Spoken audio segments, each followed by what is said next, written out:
Okay, so I am back with the second part of National Treasure Kiri. Well, it opens with, this episode kind of flashed back and forth a little bit. And so it opens with Kiri at her grandparents' house, and she's in the bathroom, and you could tell she's upset, and her grandfather comes in and sits down and talks with her.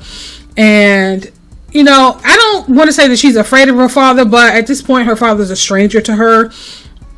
And she just didn't want to meet him, or wasn't ready to meet him. And, she kind of ran away or whatever. And so now she's in the bathroom, and her grandfather, Toby, is talking to her. And, eventually he, calms her down and actually makes her laugh a little bit. And when he gave her some tissue to wipe her eyes, and she was like, "Oh, well, the Warners don't give me tissue to use on my face because they say it's too rough." And then he's like, "Oh, well, this is soft tissue because my bum is sensitive," and all. He was just saying all kind of stuff just to make her laugh, right? And so eventually her father Nate does come up.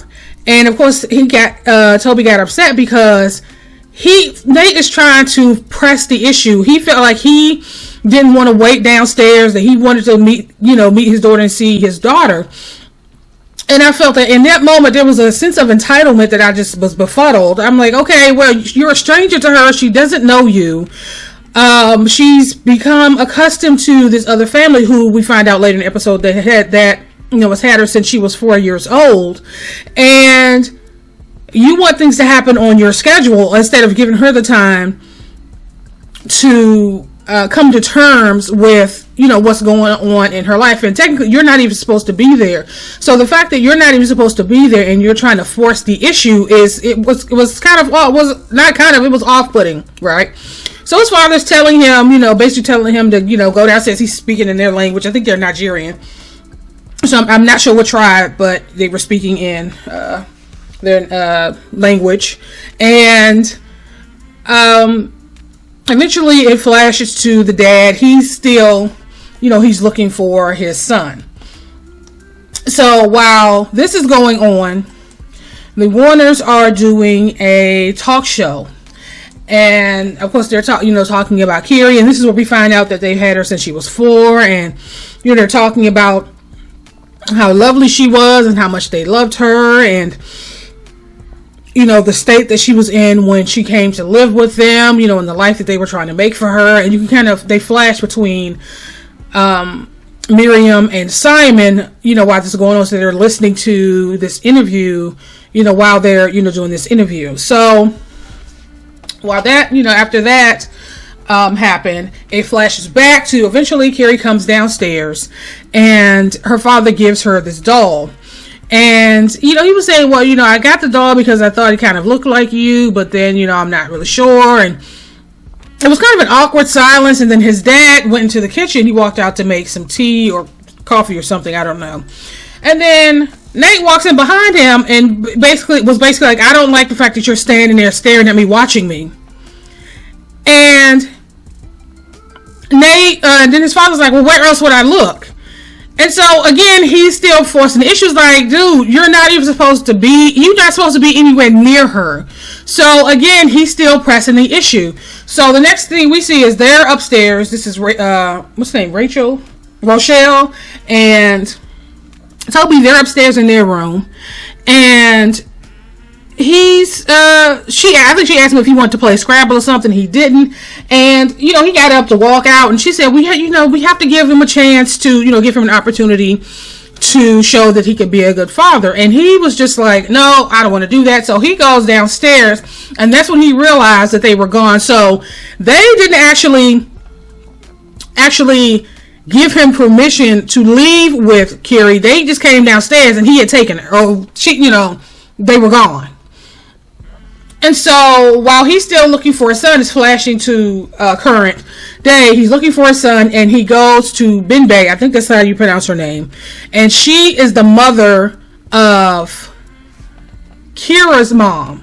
I forget, they said her name, but so she's the other grandmother, right? And so he's going there, and obviously there's some animosity and bad blood between them. And, she obviously blames him for her daughter getting, hooked on drugs and eventually dying. And she even says that, your son is killed again. At least, it looks like this time he got it right. And she then says that she wants to she wants to go to the funeral. And he's telling her that, I don't know if the family's going to allow that. And she was like, well, no, I don't care what they say. I want to be there. And then they start talking, and she's saying that, we're family and we should stick together. And she was like, no, we are not family. And he was like, no, you shouldn't say that. And so they were going back and forth a little bit. We found out she didn't even know about Kiri until Kiri was taken into care, and that was obviously after they had found her near her mother's dead body. So she didn't even know she had a granddaughter. And he started telling her, well, you don't get to act all high and mighty, basically, because you stopped your visitation. You could have had a relationship with her, but you chose not to. And she was saying that, every time I saw her, all I could see was my daughter. I didn't see Kiri. And so it was just hard for her to have Kiri around. It's not Kiri's fault, but, that was her rationale. She just chose to just stay out of her life. And so we flash to Miriam. She's at the vet, and you can kind of hear some animal in there howling or something, like they're in pain. And you see the dog is looking like, okay, well, what's going on behind that door? So she eventually goes, and he's checking the dog, and he starts feeling on the dog's stomach. She was saying how he's not eating, and his appetite is not what it should be. And so he started pressing on the dog's stomach, and you can hear the dog whimpering a little bit. And so she starts to get emotional because, she just loved the dog, and, and everything else is going on in her life. She's just like, she doesn't really know what to do. And the doctor ends up telling her, I have to say, if I had a child, I would want my child to be in your care. And so she's like, everybody's just staring at me, and I don't really know what to do, right? So she's leaving the vet. She's walking wherever. At this point, we don't know. And this stranger just walks up to her and punches her in the face, right? And was like, how could you do that to a little girl? And see, this is when the public goes, they cross the line, and you end up getting shot, stabbed, or killed by running up on somebody doing some stupid mess like that. But she kind of laid there for a while. The woman walked off, and she got up, and of course nobody came to help her. And she got up and she walked away. That was like, I'm thinking to myself, I would have got up and kicked that lady's ass. Like, what in the hell? But that was not the mindset she was in. And so we go to the Warner's house, and Mrs. Warner, she's doing her makeup. They have another interview, and Simon walks in. And, they talk a little bit. Obviously, they talk about Kiri. And then he starts asking her, about, how when they saw Kiri in the morgue, was she in the freezer? Was she, what happened? How were you able to see her? And she told him, no, she was on a bed. And, that kind of put his mind at ease, because he's like, she didn't really like the cold, and she would cry, and, his mind started going to, I can only imagine how much she cried when she was going through, basically when she was being killed. And his mom, basically told him, you shouldn't think about things like that. And if you need, if you want to talk to somebody, we can make that happen if you, want to talk to a counselor, or someone. And then around this time, the dad walks in, and he's giving the wife a heads up that he had ordered lunch, and that, the studio was supposed to be sending a car to pick them up. And he started talking about maybe they should take some time off and just go away, just to get away from everything for a while. And, while Mrs. Warner thought it was a good idea, she was like, well, the last thing we want is for someone to see us. We don't want them to get the wrong idea. And so, he really, after he thought about it, he was like, well, that's probably right. You're probably right. So, he just basically said he was going to go down to have lunch, and, whenever they're ready, they can just come down. So, we finally see where Miriam was on her way to. She had an appointment to meet with her rep, a legal representative, or someone to that effect. And so you can see that she clearly has a black eye from when that woman punched her in the daggone face. So the woman eventually walks in and she starts asking her questions. I think she asked her, so what are you looking to get out of this? And she got so frustrated she just got up and walked out, because when the woman walked in, she started talking about, oh my God, I can't believe, with all this negative press, I can't believe that you've only been attacked once, and people are crazy, and da-da-da. So she seemed to be up on the tabloids and all the media and all that kind of stuff. And so when she came in and asked her, what was her end goal, she got frustrated. She was like, you can tell me everything that they have in the newspaper, but you haven't read my files and determined what it is that I'm looking for. I want my job back. I love what I do, and I want to get back to work. And so she eventually came in and sat down and told the woman, and the woman started telling her that basically your only way out of this is they are looking into negligence and pressure. Basically, you didn't follow protocol, and because the Warners are saying you pressured them into making this decision, that that's going to be very difficult for you to argue against. So the best thing for you to do is, one, resign. And, we found out during this conversation that Miriam has 30 years as a social worker. So she was like, the best thing you do is resign and take responsibility. But, add the caveat that you did what you thought was right for Kiri's cultural enrichment.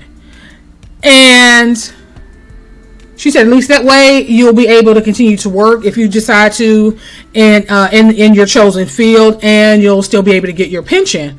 And I'm thinking to myself, okay, once she admits to this isn't some minor infraction, right? So if she admits to negligence and pressure, even if she doesn't lose her licensure or whatever that, however you go about, getting into that field, is she really going to still be employable? Because that's going to follow you. You have been all over the newspaper as being negligent and applying pressure to adoptive parents, and this child ends up being abducted and murdered, and you've just assumed responsibility for all that.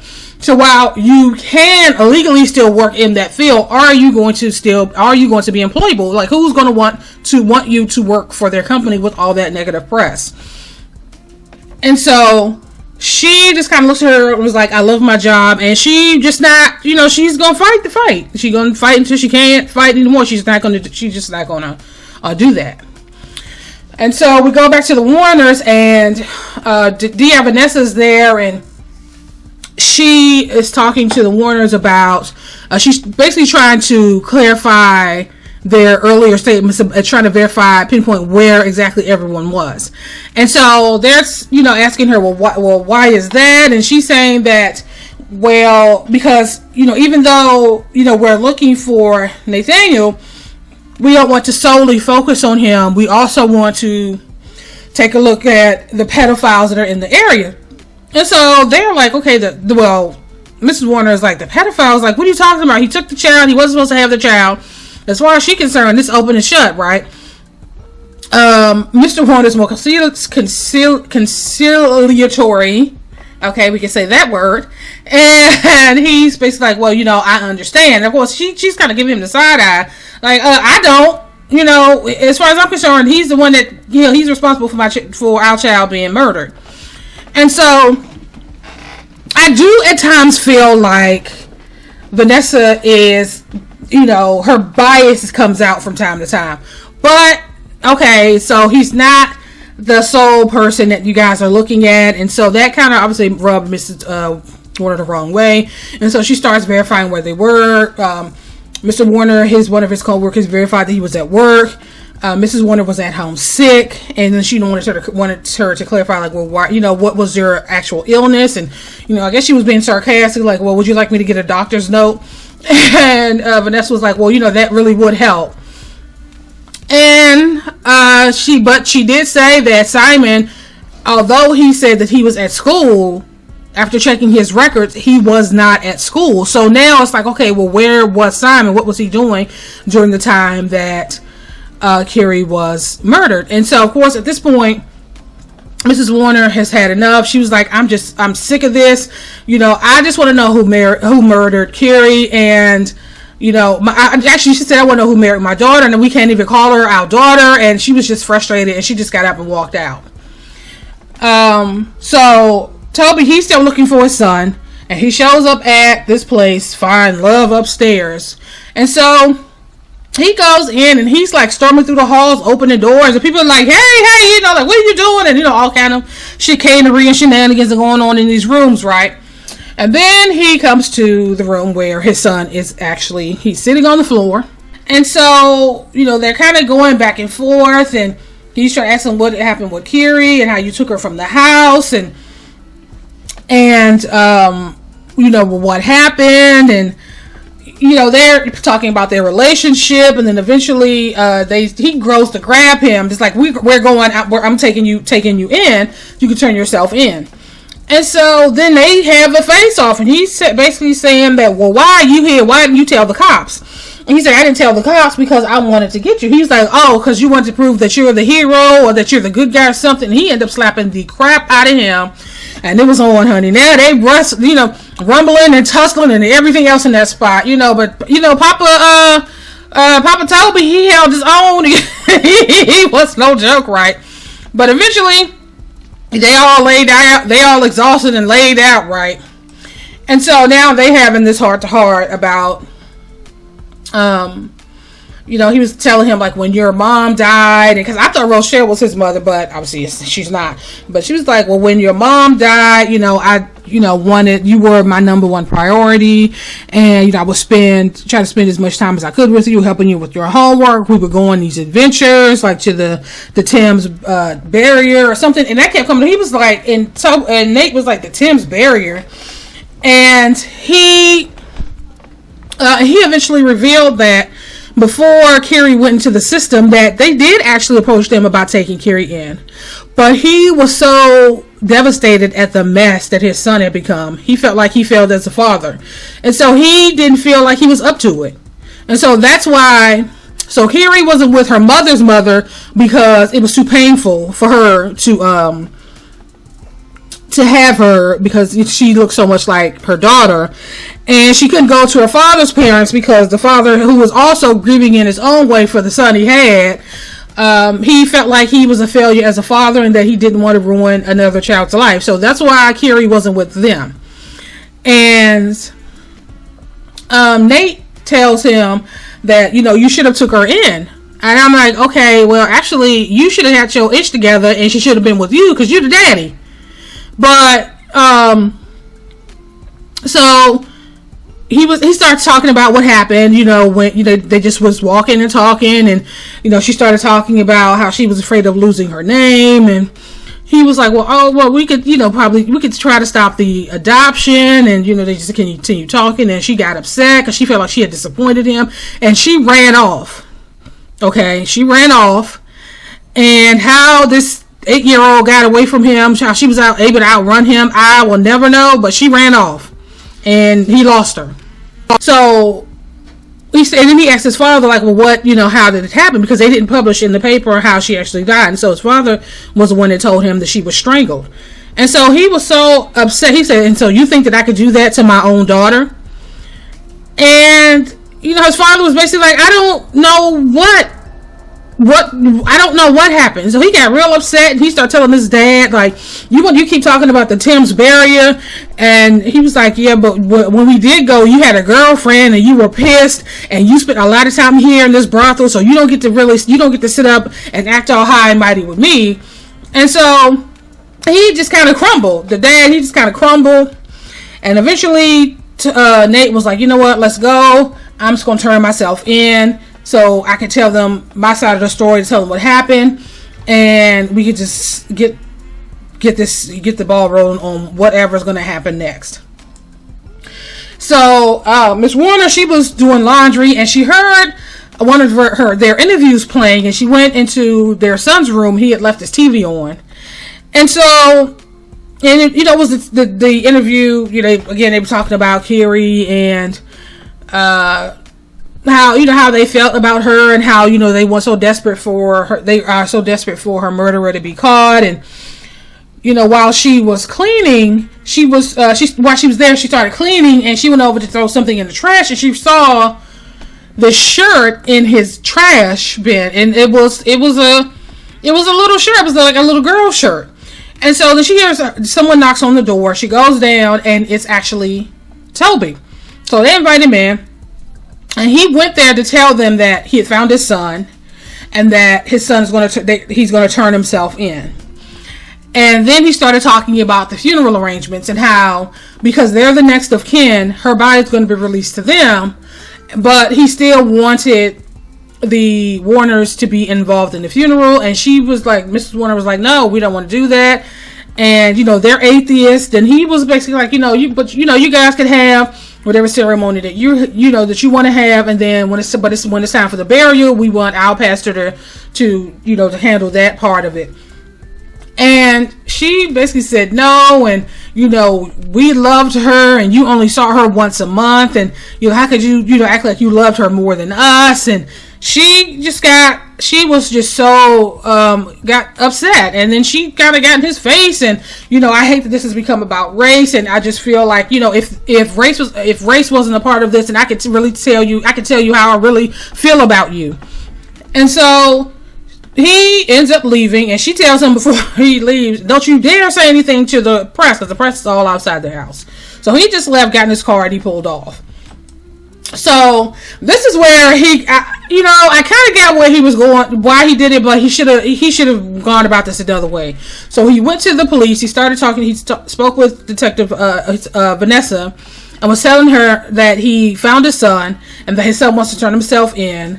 And she's saying, well, she's demanded that he tells her where he is, and she was like, the fact is, your son broke the law.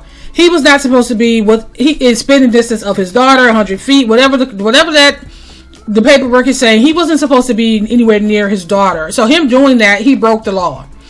And so he's basically saying, I want to be able to, for him to bathe and feed him, and then we'll bring him in. And he's telling her, I'm trusting you, I'm trusting you to do the right thing.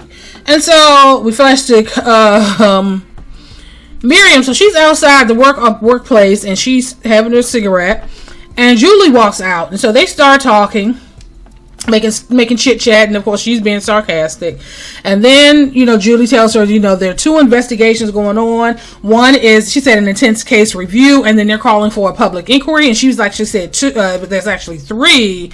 There's another, the disciplinary board or something is investigating her as well, just to basically determine if she's going to be able to stay in her profession of choice. And so Julie ends up telling her that they are looking into changing the laws, and it's going to, they're talking about making it difficult for the biological family to see foster children. And then she said, this is Miriam saying, but only if they're white, right? And so she ends up walking off, and I think Julie was saying, well, we're supposed to do this handover. I guess, her caseload or something. There's a process of transferring your caseload to other workers. But after that conversation, she was just too through, and she left.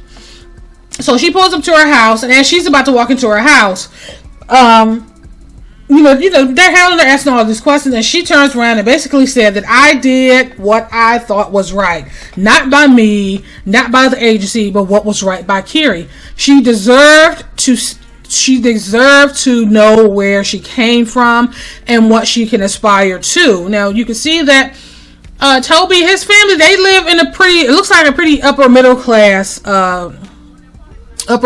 neighborhood. And she said she deserved more than to have a bunch of pale people with straight hair being nice to her, going to a white church, worshiping a blue-eyed Jesus, and wrapping toys at Christmas, getting these blue-eyed dolls. And she deserved to know where she came from and to have a relationship with those people. And so the reporter was like, well, would you make the same decision again? And then one reporter said that, have you had a drink today, or something to that effect? And her demeanor completely changed, and she just turned and just walked into the house. So we flash to the Warners. She's Miriam, Mrs. Warner is sitting now going through her phone, going through the photos on her phone, and she comes across this photo of Simon and Kiri, and Kiri has her hand on her shoulder, but you can kind of see Simon's face is kind of like scrunched up, like he is just not happy. And then she remembered in his trash can that shirt, so she went back to his room and she pulled that shirt out, and she's kind of like looking at that shirt, and you kind of see that maybe some thoughts are in her mind that she really just does not want to be there. And so, I mean, the only thing she does, she ends up folding the shirt up and she ends up putting it into Kiri's drawer. So we go to Nate and Toby and Rochelle. They're sitting down to have a meal. He showered, he shaved, he's seem like they're okay. I mean, they know what's, you know, that he's going to turn himself in, but they wanted him to have a good meal first. And so I guess after the meal, they were kind of standing around. He was helping him. I think he was helping Toby with his tie, something, I don't know. And that's when he saw the police cars pull up. And of course, he's now mad. This is Toby is mad. And Vanessa is telling him that, you know, we thought this was the safest way to basically just, you know, just do a pop-up to grab him. That way we don't have to worry about him running, and we don't have to worry about anybody kind of being in any type of uncertain or violent situation. And of course, Toby is really upset. You can see he got his hand in her face, and eventually the other officers had to come in and kind of push him out of the way, and they're having to hold him back while the other ones ran upstairs. They got him, so they eventually get Nate in custody, and while Vanessa's reading him his rights, and you can kind of tell that she feels bad. You know, she feels bad that things had to be that way. And, you know, the last thing we see are, you know, they have him loaded into the van, the police van, and they're pulling off. And that's how this episode ends. So, you know, at this point, it's, you know, we don't know. Nate is saying that she ran off, and I'm trying to figure out, how did this 8-year-old just run away from you? But then at the same time, Simon doesn't have an alibi, and he just seems like an angry kid. So, yeah. So I'm going to end this here, and I will talk to you guys later. Oh, well, actually, before I do that, the reason I said that, I should have said this back when he did it. He should have, the way he should have done this is, okay, you notified the Warners that you found him and that you were going to turn him in, but you probably should have just done a walk-in. You know, after he showered and shaved and you fed him and all that, you probably should have just did a walk-in. You should have just taken him in, and I think that would have been a better situation. I mean, I can kind of understand why the police did it the way they did, because they didn't want to run the risk of him being in the wind again. So, okay, I'm going to end on that note, and I'll talk to you guys later.